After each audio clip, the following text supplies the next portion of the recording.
Boa noite a todos, viva a todos, tradicional cumprimentos.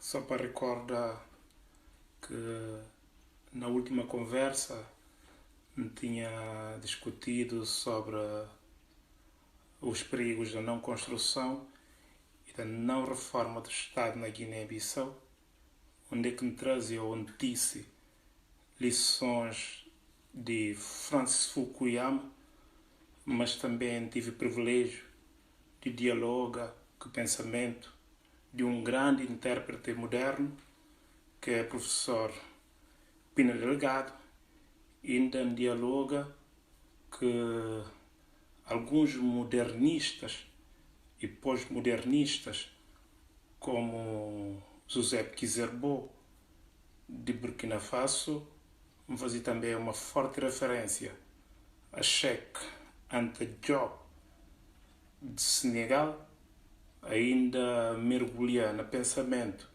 germânico, mas principalmente na filosofia de história de Hegel. Vamos fazer referência ao professor Francis Fukuyama e, por último, como não poderia deixar de ser, me apoia fortemente no pensamento do professor Noam Chomsky, para poder explicar, digamos, a necessidade da reforma do Estado, a questão do crime organizado, nomeadamente narcotráfico, que tem assolado a Guiné-Bissau nos últimos tempos, se não nas últimas décadas. Mas muito bem. Agora, a pedido de alguns amigos interessados, que hoje, na verdade, nem que estava agendado, e o propósito era só para debruçar sobre dilemas de poder executivo na Guiné-Bissau, onde que me esteve a dialogar claramente com o professor Carlos Smith, a partir da leitura de sua obra, que é o Guardião ou a Guarda da Constituição, mas a pedido de alguns colegas interessados, estudiosos, curiosos, portanto, quase que se sentem na obrigação de debruçar sobre o pensamento de Cheikh Anta Diop, nomeadamente sua contribuição para a historiografia africana. Portanto, não sabendo dar só uma pincelada relativa às matérias, porque me foi muito solicitado sobre essa questão, porque alguns entendem que pensadores africanos, não só como pensadores ciganos, eslavos, árabes e negros de uma forma geral, quase caem no esquecimento. Por isso que alguns curiosos solicitam se me pode alargar mais um pouquinho, ou se me pode dar mais uma pincelada ou uma chega em torno do pensamento ou em torno da contribuição do professor Cheikh Anta Diop naquilo que toca a historiografia africana. Mas muito bem, se mantinha a discutir na semana passada que Hegel, na sua filosofia de história, e avança com uma provocação bastante interessante, de que a África, ou principalmente a África depois do sul do Saara, é parte do continente que tem história. Quer dizer, que tem nenhum registro digno de ser referenciado nos grandes manuais de história mundial. Mas, no entanto, os historiadores africanos, ou ainda alguns intelectuais africanos, que ficam indiferentes em relação a essa provocação. Tanto é que se mantinha referenciado na semana passada que José Kizerbo, de Burkina Faso, abre-se livro História da África Negra com uma enorme discussão. Mas, portanto, realmente essa discussão tem mais importância, de acordo com a minha leitura, quando José Kizerbo começa a citar Cheikh Anta Diop. Portanto, Anta Diop é um senegalês, portanto, de origem senegalesa, mas que passa uma boa parte do tempo na França, ela que faz todos os seus estudos, e tem obras bastante interessantes e é um respeitado historiador. Mas, de acordo com Cheikh Anta Diop, a visão hegeliana da história é bastante limitada, mas principalmente a história africana. Portanto, a visão hegeliana, ou de Hegel, da história, é bastante limitada, porque Hegel, na verdade, estuda a África a partir do sul do Saara, quer dizer, do sul do Saara até Cabo, na África do Sul. Enquanto que Cheikh Anta Diop tinha uma visão mais alargada do continente africano. portanto, uma visão mais abrangente do continente africano. Anta Diop estuda a África desde Cairo, no Egito, até Cabo, na África do Sul. Impressionante as conclusões de Cheikh Anta Diop sobre a historiografia africana. Portanto, de acordo com Cheikh Anta Diop, o Egito Antigo, é impressionante isso, é negra. Portanto, Cheikh Anta Diop chega a essa conclusão porque apoia fortemente na método que usa tradicionalmente, não chamado método carbono 14, mas o professor Kizerbo fazer referência a raios ultravioleta. Portanto, ele usa raios ultravioleta para estudar a pigmentação humana. Portanto, estudando a pigmentação humana através de raio ultravioleta, Anta Diop chega à conclusão que realmente faraós era também de raça negra. Portanto, o Egito Antigo, de acordo com Cheikh Anta Diop, era negro. Portanto, que a questão de África a partir do sul de Sará, que tinha história, ou África negra, que tinha história, portanto, a propósito de Cheikh Anta Diop, era nega essa teoria de que Egito Antigo era realmente negro. Mas Anta Diop vai mais longe. Para além de constatar que Egito Antigo era negro, Anta Diop chega a mais outra conclusão, que realmente foram os negros do Antigo Egito que inventaram o calendário mais inteligente do mundo. O calendário egípcio, de acordo com Cheikh Anta Diop, por acaso, foi referenciado também na obra Zé Kizerbo, mas Kizerbo que faz questão de citar, digamos, autor dessa constatação. Não tive de ler a história da África Negra, primeiro volume de Zé Kizerbo, mas por acaso o autor acho que cai no esquecimento, tive de procurar autor dessa constatação de que o calendário egípcio era um calendário mais inteligente. Por que o calendário egípcio é considerado na altura o calendário mais inteligente? Porque, de acordo com Cheikh Anta Diop, esse calendário egípcio, todo fim de mês, está caindo exatamente na segunda-feira. É que a do nosso calendário tradicional hoje, onde é que terça-feira, ou digamos um fim de mês, pode cair numa sexta-feira, fim de mês às vezes é sábado, fim de mês às vezes é domingo, mas calendário egípcio, todo fim de mês era exatamente uma segunda-feira. Portanto, isso demonstra, digamos, uma certa elevação, uma certa inteligência da raça negra desde a antiguidade. Outra grande constatação que Anta Diop avança é que realmente foram os egípcios, muito antes do século XVI, que descobrem que o ser humano tinha sangue que está circulando nesse corpo. Portanto, foram os negros que inventaram isso. Algumas passagens de Cheikh Anta Diop realmente que é originário de Anta Diop.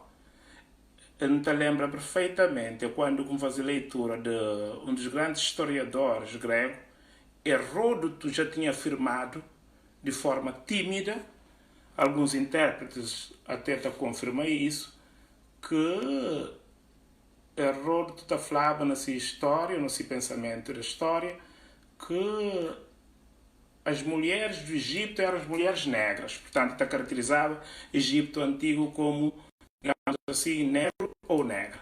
Portanto, essa questão da historiografia, essa questão da estigmatização da raça, da tradição, da cultura, e que de hoje, isso bem desde a antiguidade, se não por reparar bem, Hegel é outro cientista. E que por acaso que a maior parte de pensadores ciganos, eslavos, negros, árabes, quase que está caindo no esquecimento, quase que está sufocado à luz de pensamento ocidental ou à luz de pensamento europeia. Para a maior parte do estudo ocidental é focalizado, é centralizado apenas em pensadores europeus, em pensadores ocidentais. E pensadores orientais, árabes, africanos, ciganos, eslavos, negros, quase que a ser sufocado pelo vulto de pensamento europeu. E que, por acaso, E que por acaso que hoje não está em plena era de globalização, mas que quase que se cai na incompreensão, porque globalização tem faceta, não tem globalização econômica, não tem globalização política, não tem globalização jurídica, não tem globalização cultural. Globalização econômica, se alguém falar que o BES, é face ou é rosto mais visível de globalização. Mas globalização cultural e globalização jurídica é parte mais complicada, é parte mais difícil. Por que essa globalização, ou essa parte de globalização, ou essa faceta de globalização é parte mais complicada ou é a parte mais difícil? Justamente porque algumas culturas foram quase que menosprezadas, cai no esquecimento, não é verdade? Só é estigmatizada. É por isso que a globalização torna um projeto extremamente difícil de ser efetivada ou de ser concretizada. E que por acaso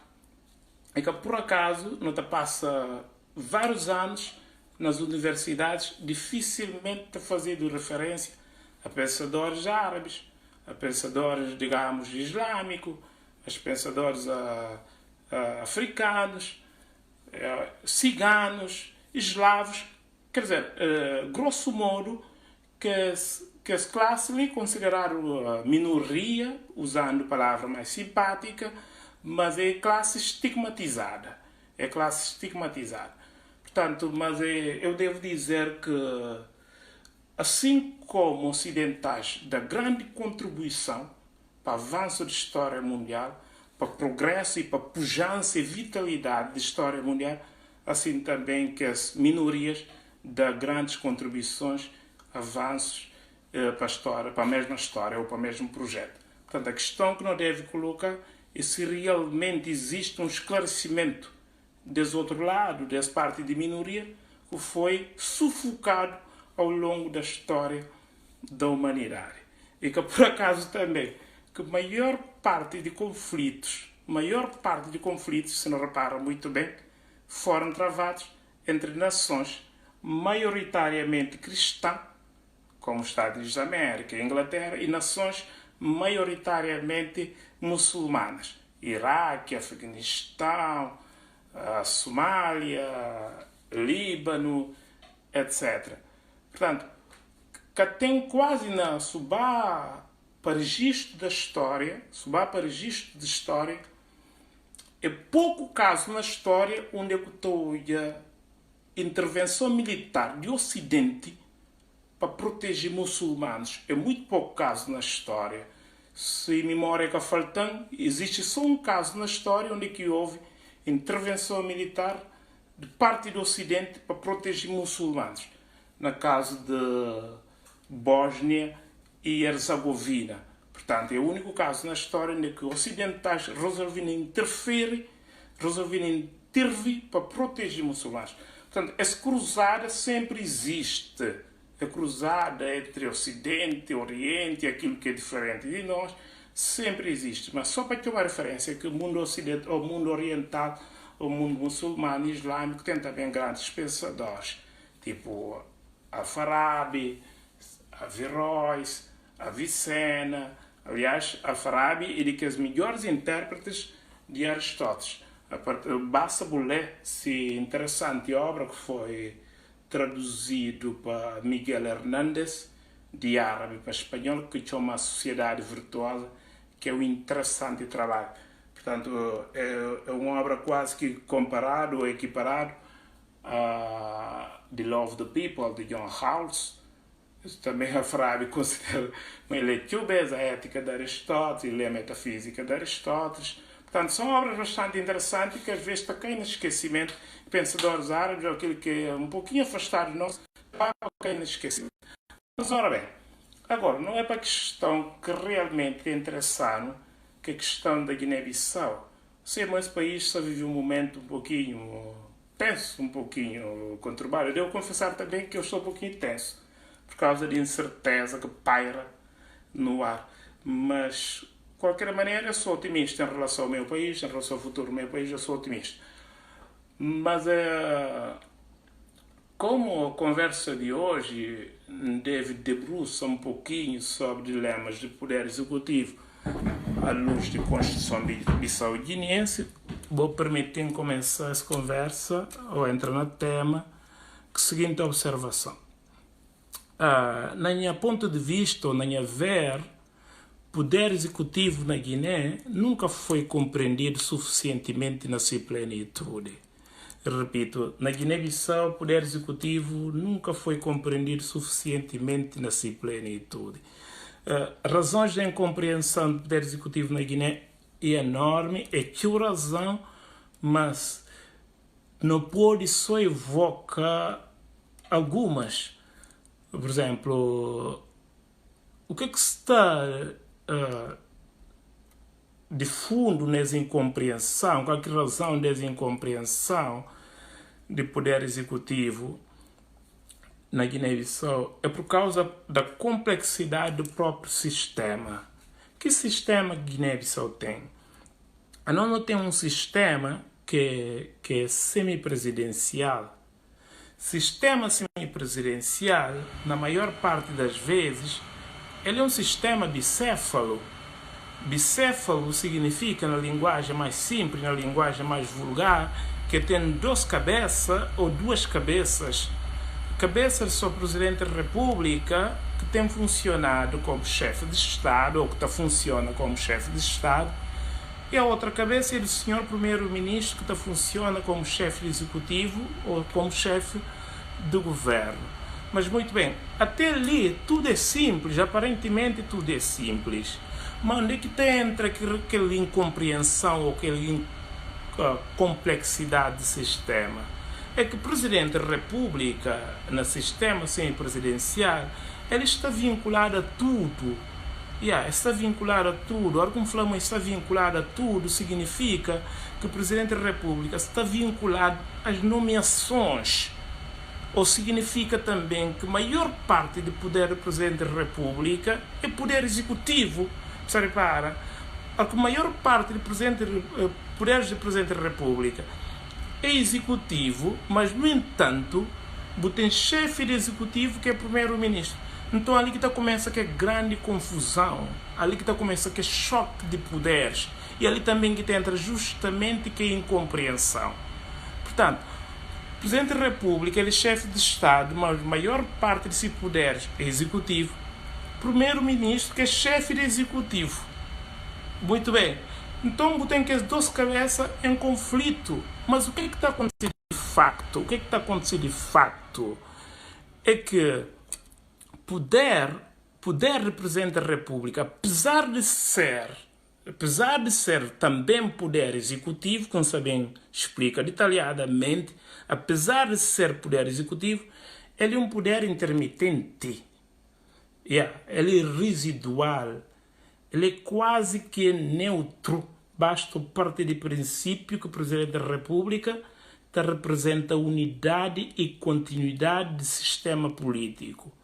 Mas, para além de ser um poder intermediário, para além de ser um poder intermitente, para além de ser um poder neutro, o poder do Presidente da República representa unidade e continuidade do sistema político, mas que pode também, isso mais importante que tudo, esse poder que pode ser ativado. A partir do momento que o Presidente da República, no sistema semipresidencial, ativa-se poderes, o país automaticamente entra em crise. Por isso que o poder do Presidente da República é sempre desativado. Se pessoas que compreendem isso perfeitamente, podem ter usar metáfora. Podem usar metáfora para facilitar a compreensão de alguns. Repara que tem um elefante. Tem um elefante com um animal grande, mas que tem duas cabeças. Que tem duas cabeças, tudo duas cabeças, está vivo. Imagina, tem um elefante. Ou tem um cão na casa, mas aquele cão tem duas cabeças, tudo duas cabeças, está vivo. Qual que direção que aquele cão pode tomar? Você entende? Para aquele cão anda, de facto, tem que desativar. um cabeça. E para aquele elefante também anda, tem que desativar um cabeça. Então assim que o nosso sistema funciona. Nosso sistema é racional, é um sistema muito bem pensado. Basta o Presidente da República ativa seu poder, complica todo o sistema. Por isso que o poder do Presidente da República está a ser desativado. É intermitente, se vamos falar. É intermediário, uma vez que o Presidente representa a unidade e continuidade de todo o sistema. Ativando-se poder, barra todo o sistema, complica todo o sistema. Então, presidentes de Guiné, sucessivos presidentes de Guiné-Bissau, que têm compreendido a natureza de seu próprio poder. Tanto é que essa é em conflito, sempre em conflito com seu primeiro-ministro. Ademais, presidentes de sistema semipresidencial, que é mais inteligente, sabe perfeitamente se fica atrás de ser primeiro-ministro. Repito, presidentes de países que têm um sistema semipresidencial, que é mais inteligente, sabe perfeitamente fica atrás de ser primeiro-ministro, sem que com isso perde em autoridade. E que, por acaso, que o presidente de Portugal, Dr. Marcelo Rebelo de Sousa, tem dado excelente exemplo dessa matéria, sabe perfeitamente, fica atrás de si primeiro-ministro, mas sem que com isso perdem a autoridade. E que, por acaso, que sucessivos presidentes de Cabo Verde, desde Mascarenhas Monteiro, Pedro Pires, Jorge Carlos Fonseca, têm saído muito bem, porque eles compreendem o sistema perfeitamente. E esse sabe exatamente, fica atrás de ser primeiro-ministro, mas sem que com isso perdem a autoridade. Na Guiné isso é quase que incompreensível, porque o presidente na Guiné é tido como Deus, é tido como um senhor na terra, um representante de Deus na terra. Mas na verdade que é assim, É por isso que nunca não sei mais dessa crise. Porque o presidente que compreende esse poder que ele tem e que compreende limites de atuação desse poder e que compreende natureza ou essência desse poder, tanto é que está ficando em constante e em permanente conflito com o primeiro-ministro. Repare, assim como para o primeiro-ministro, mesma limitação de poder também serve para o primeiro-ministro. Veja que o primeiro-ministro, no sistema semipresidencial, ele é chefe de executivo. Ele é chefe de governo. Mas primeiro-ministro é que é chefe de gabinete de ministros particulares. Não. Primeiro-ministro é que é chefe de gabinete de ministro das finanças. É que é chefe de gabinete de ministro das obras públicas. Portanto, é ministro das obras públicas que é chefe de gabinete. É ministro das finanças que é chefe de gabinete. Primeiro-ministro é simplesmente chefe de executivo. Portanto, é interessante essa divisão de poder, porque o sistema moderno é um sistema bastante racional. Se vamos falar, isso é um recado para presidentes de Guiné, para sucessivos presidentes de Guiné. A autoridade moderna, repito, por acaso isso é um pensamento árabe, que vem de Al-Farabi, na sua obra Sociedade Virtuosa, tradução original é Al-Madillah Al-Farina. Portanto, a autoridade moderna ela é racional.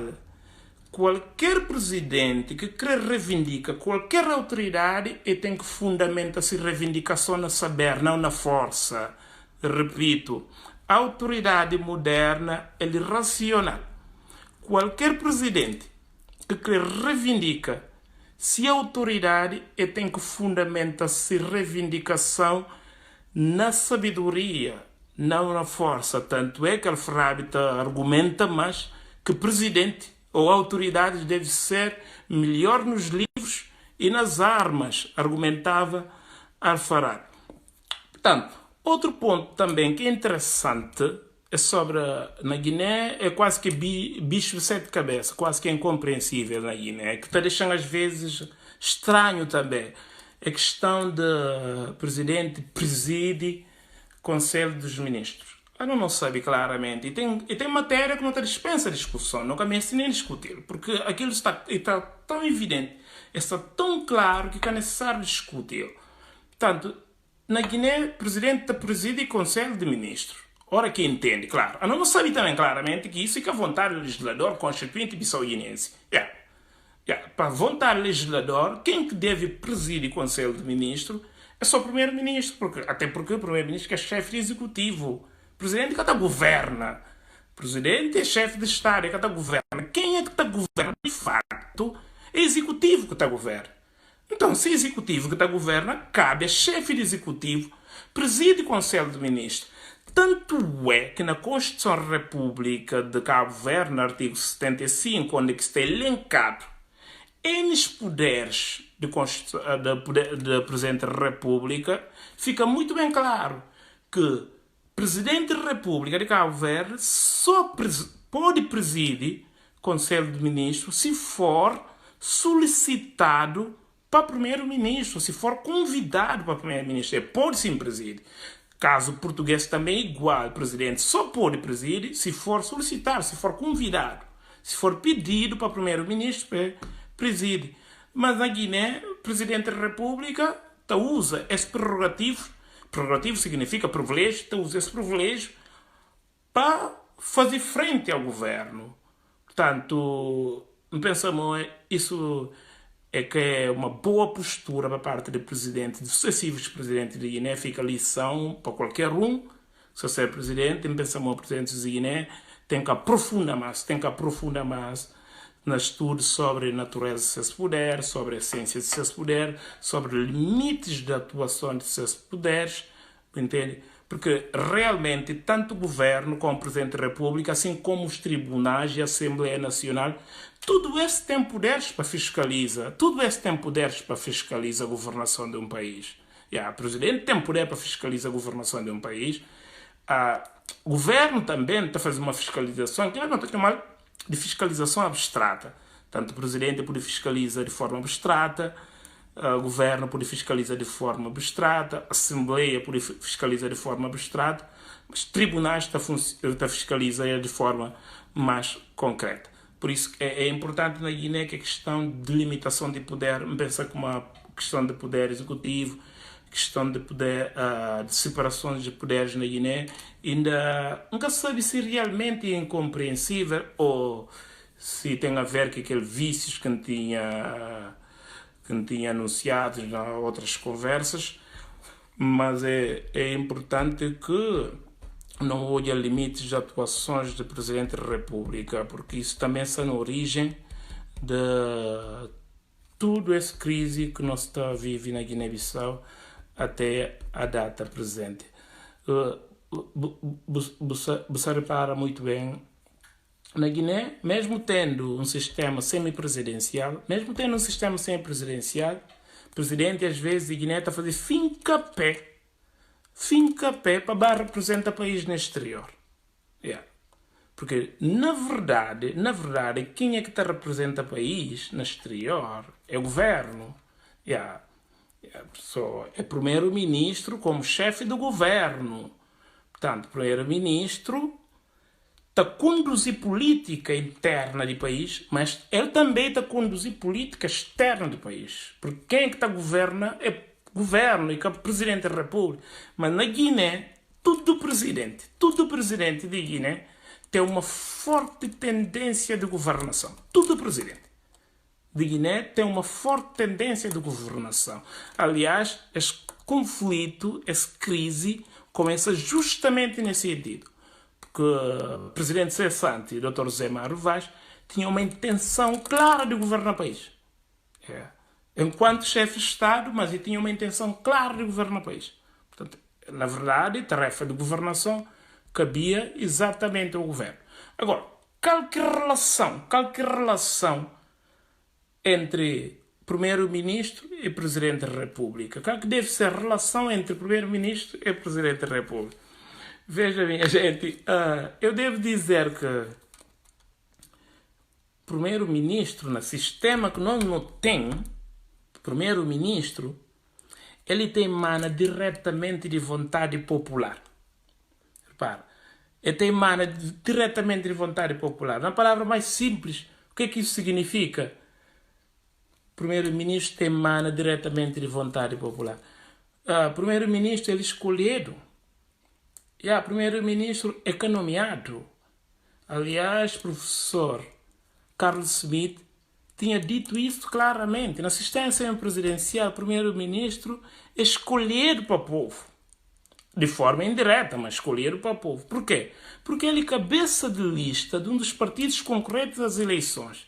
Se ele é cabeça de lista a um dos partidos concorrentes às eleições, na caso de vitória desse partido, cabe só ao Presidente da República confirmar termo correto usado para o melhor constitucionalista do mundo, se bem que alguns estão a falar um dos melhores, mas para mim é o melhor constitucionalista do mundo, Carlos Smith, ele está falando, não, o Presidente no sistema sem presidencial está no meio, Primeiro-Ministro. Não. Ele está confirma apenas. Ele confirma a escolha do povo, de vontade popular. Me recorda que o BES tem discutido que o BES, quando Zé Mário Vaz recusa para confirma o nome de engenheiro Domingos Pereira para cargo do primeiro-ministro na Guiné. Se ele vai diretamente, ele é cabeça de lista de PGC, um dos partidos concorrentes às eleições, e confirmado esse partido ser vitorioso nas eleições.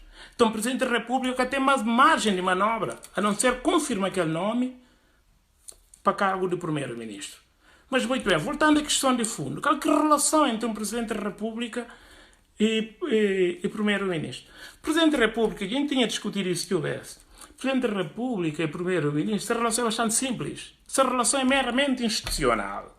O primeiro-ministro, ele quer saber, dependeu de vontade política do seu Presidente da República, não.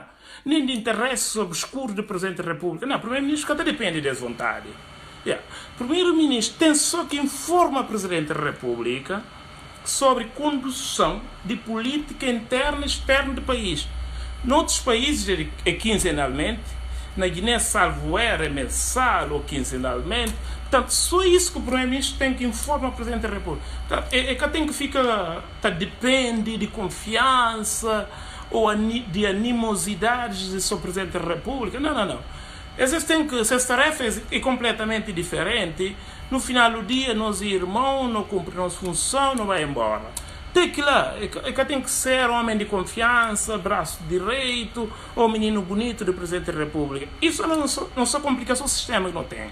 Se não encarna o sistema de forma mais clara, se não encarar dessa maneira, se a relação é meramente institucional, sem amizade, sem que a relação de confiança, não está confiando nele, nunca está confiando nele, nossa complicação no sistema. O problema de Guiné realmente, não tem que encarar nessa vertente, diferente.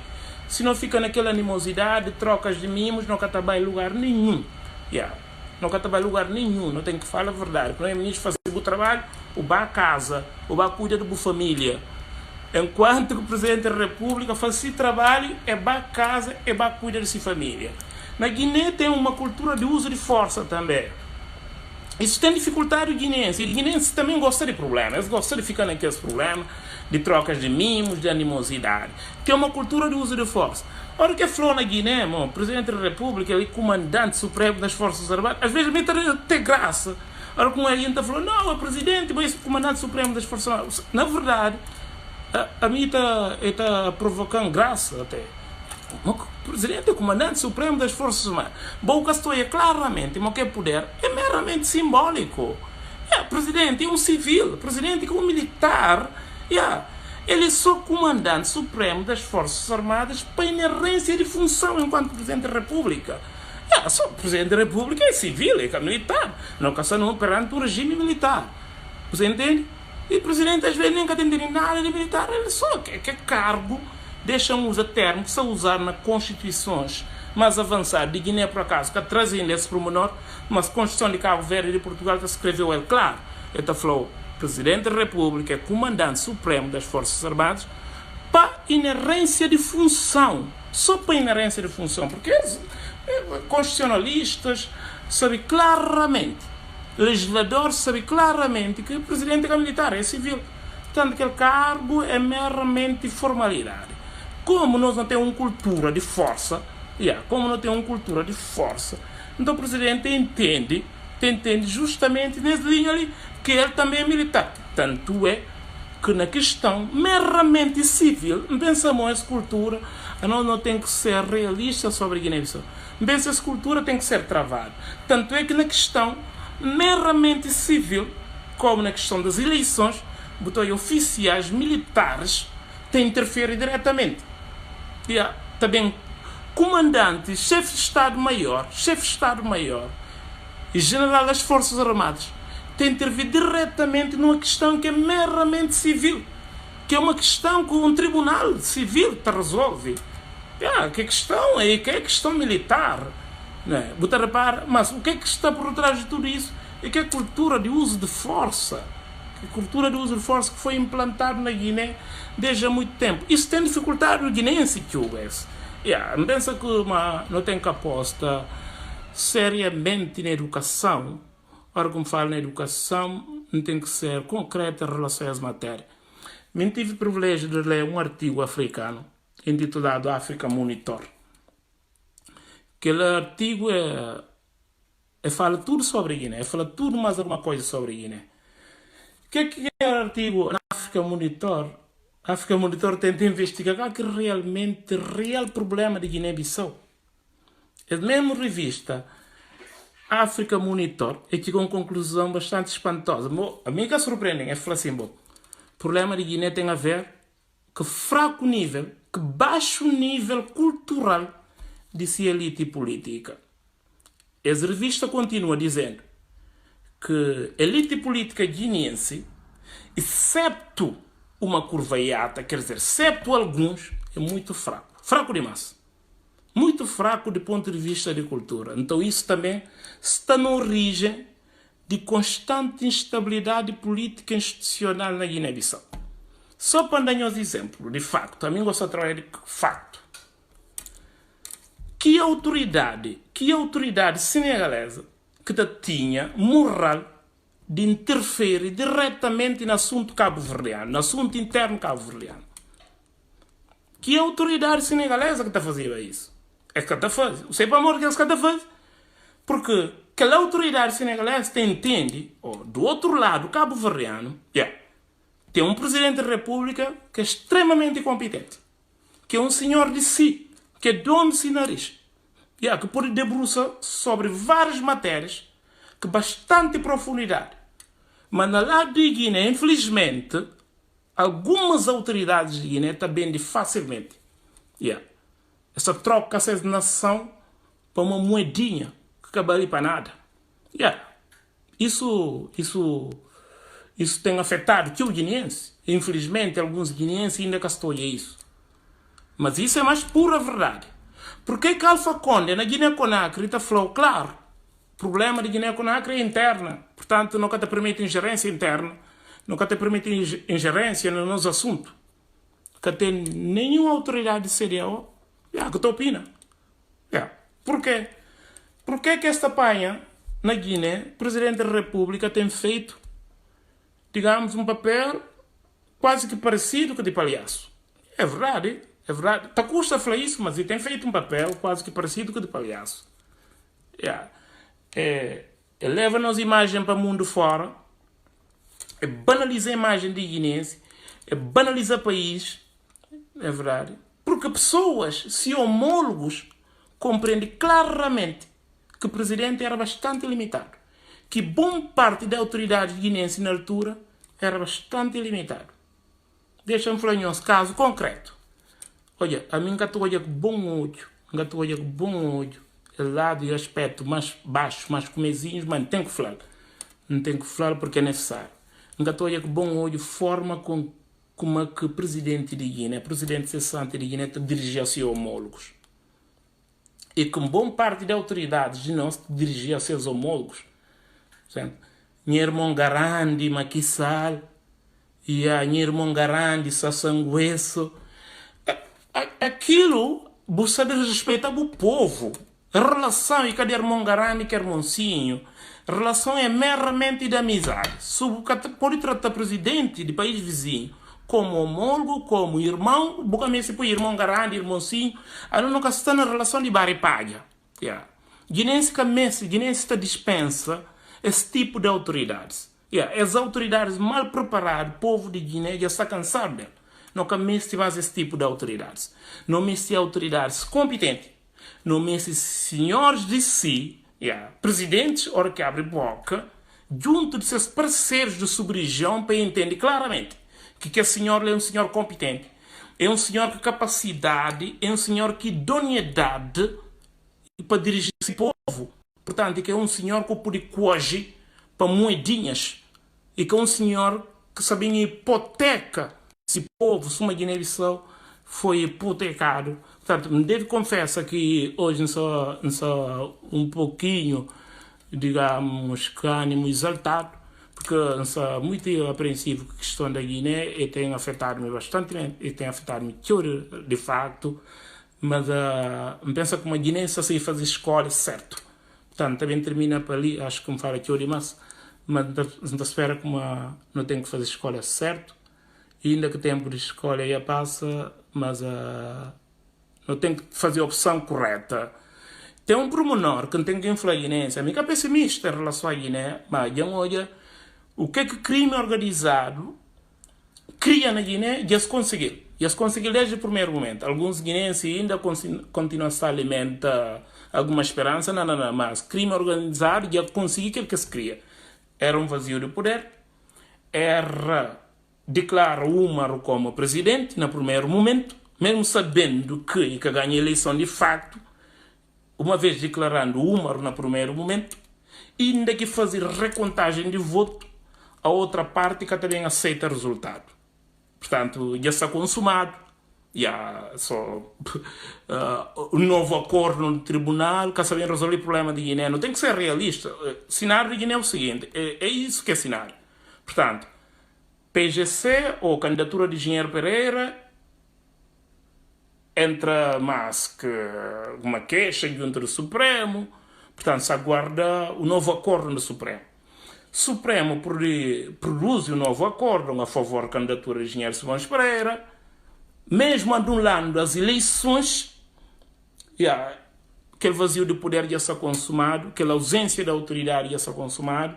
Nesse preciso momento, o governo também já está fragilizado, porque não sabe a relação de poder na Guiné, é mais que base na força, é mais que base em interesses. Portanto, o país está mais uma vez hipotecado. Não pode preparar para mais 5 ou mais anos de instabilidade, 5 ou mais anos de crise política. Portanto, organizações criminosas, mais uma vez, estão continuando a atuar nesse país. Muito obrigado a todos. Portanto, não pode ter agradado pessoas, não pode ter agradado também, mas pronto, é normal. As conversas são assim sempre. Vai lá. Um abraço, boa noite a todos. Obrigado.